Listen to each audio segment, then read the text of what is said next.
35مین ساڵیادی بۆمبارانی شیمیایی مقڕەکانی ناوەندی کۆمەڵە لەلایەن ڕژیمی عێراقەوە. ئێوارەی ڕۆژی 25 گوڵانی 1367 هەتاوی 35 ساڵ پێش ئێستا فڕۆکە شەڕکەرەکانی حکوومەتی جەنایەتکاری عێراق جارێکی تر هێرشیان کردە سەر مەقڕ و بارگاکانی ناوەندی کۆمەڵە و دایانە بەر بۆمبارانی شیمیایی. لەو کارەساتە دڵتەزێنەدا 23 کەس لە باشترین ئەندامان و کادرەکانی کۆمەڵە و حیزبی کۆمۆنیستی ئێران گیانیان بەخت کرد و 150 هاوڕێ و هاوسەنگەری تریشمان بریندار و مەسموم بوون کە بە هاوکاری کەموێنەی خەڵکی ئەو ناوچەیە لە مەرگ ڕزگاریان بوو. ئەم خۆشەویستانە پۆلێک لە پێشڕەوانی بزوتنەوەی کرێکاری و کۆمۆنیستی کوردستان و ئێران و سیمای ناسرا و ئازیزی جەماوەری کرێکار و زەحمەتکێش بوون کە لە دژی نزامی زاڵمانە و چەوسێنەرانەی سەرمایەداری لە دژی شەڕ و کوشتار و بێمافی ئینسان ڕاپەڕی بوون و گیانیان لە پێناوی ئامانجی بەرزیاندا بەخت کرد. عەزیزانێک کە ئەستێرەی گەش و چرای ڕووناککەرەوەی ڕێگای خەبات بەرەو سەرکەوتنمانن و یادیان قەت لەبیر ناچێ.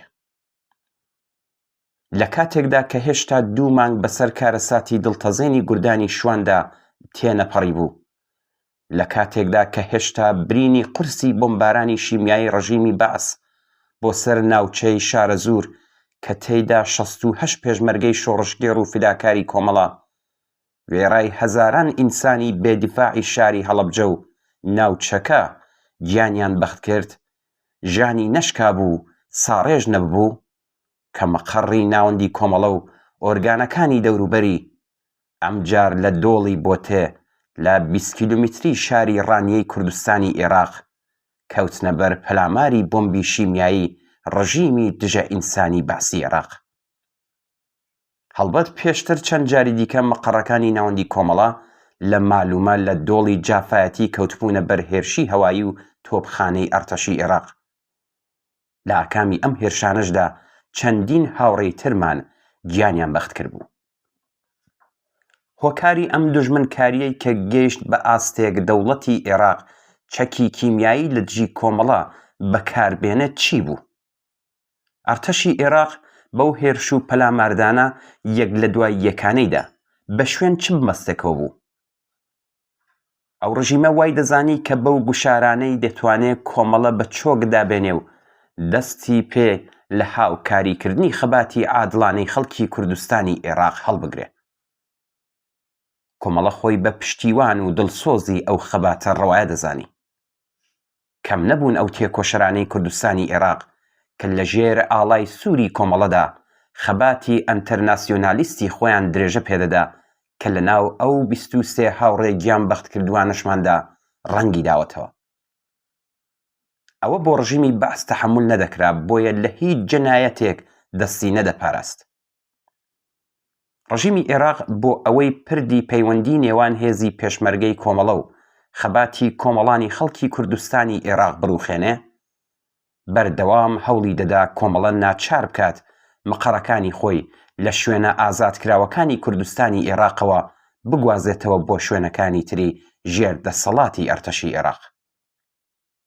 بەڵام کۆمەڵە وەکو هەڵوێستێکی سیاسی بەرامبەر بەو هەوڵانەی دەوڵەتی عێراق بەردەوام خۆڕاگری دەکرد و نەیدەویست تا کاتێک کە شوێنێکی ئازاد لە کوردستانی عێراقدا مابێت مەقەڕەکانی ناوەندی و هێزی پێشمەرگە لە ناوچەی ژێردەسەڵاتی ڕژیمی بەعسدا بن. بوونی مەقەڕەکانی کۆمەڵە لەو ناوچە ئازادانەدا بەکردەوە ئێمەی لەگەڵ خەڵکی کوردستانی عێراق و ئەو هێزانەی کە بە دژی ڕژیمی دەسەڵاتدار بەسەر ئەم وڵاتەدا لە شەڕدا بوون هاوچارە نووس کردبوو.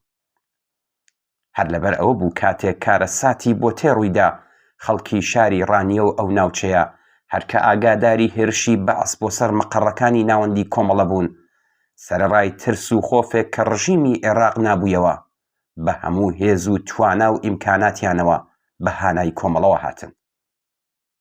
شانوەیەکی شکۆداریان لە دڵسۆزی و هاوپشتی خۆیان بۆ کۆمەڵە نیشاندا و سەلماندیان کە کۆمەڵە لە خۆیان بەجیا نازانن. لە هەمان کاتدا زۆرێک لە پزیشک و دەرمانخانەکانی شاری سلێمانیش سەرەڕای ئاگادارکردنەوەیان لەلایەن دەوڵەتی بەعسەوە کە یارمەتی بریندارەکانی بوردمانە شیمیاییەکان نەدەن، بەڵام ئەو دکتور و بیمارستانانە بە نەهێنی کەوتنە خۆ بۆ دابینکردنی کەلوپەلی پێویست بۆ دەرمانکردنی بریندارەکانمان. هاوپشتی پڕاوپڕی خەڵکی کوردستانی عێراق و خەڵکی ئەم ناوچەیە بە تایبەت لەگەڵ پێشمەرگەکانی کۆمەڵە لەم ڕۆژەدا بیرەوەریەکە کە هەرگیز لە بیرمان ناچێتەوە. هەموو ساڵێکیش لە مراسمی یادکردنەوەی هاوڕێیانی گیانبەختکردومان ئەو هاوپشتی و بەدەنگ هاتنانە بیردێنینەوە و باسییان دەکەین و دەیگەێنینە نەوەکانی دوای خۆمان.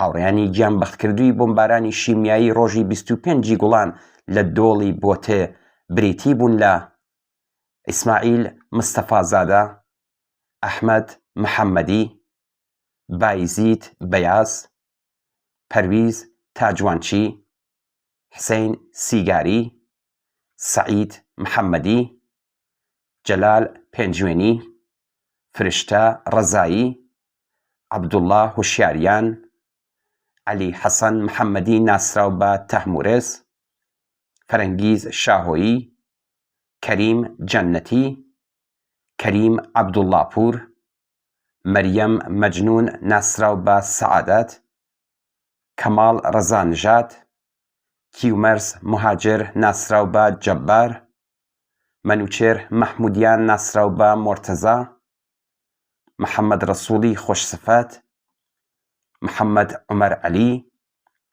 ناسح مەردووخ، نادر قازیزادە ناسراو بە ئازاد، وەفا تووتنچی، حامد مودەڕسی. لە 35مین ساڵیادی گیانبەختکردنی ئەو ئازیزانەدا جارێکی دیکە هەزاران درود و سڵاو لە شۆڕشگێڕیان، لە گیانبازیان، لە فیداکاری و لە خۆبردوویان. سڵاو لە بنەماڵە خۆڕاگر و سەربەرزەکانیان.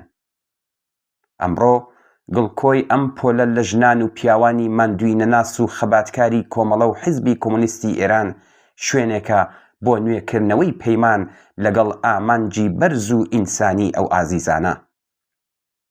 بە درێژەدان بە ڕێگای ئەم هاوڕێیانە و وەفادارمانەوە بە ئامانجەکانیان لە ڕیزی حیزبی کۆمۆنیستی ئێران و کۆمەڵەدا یادی ئەم هاوڕێ شۆڕشگێڕ و پێشڕەوانە زیندوو ڕادەگرین. یادیان بەرز و بەڕێزە و ئاڵاکەیان شەکاوەیە و ڕێگاکەیان پڕێبوارە.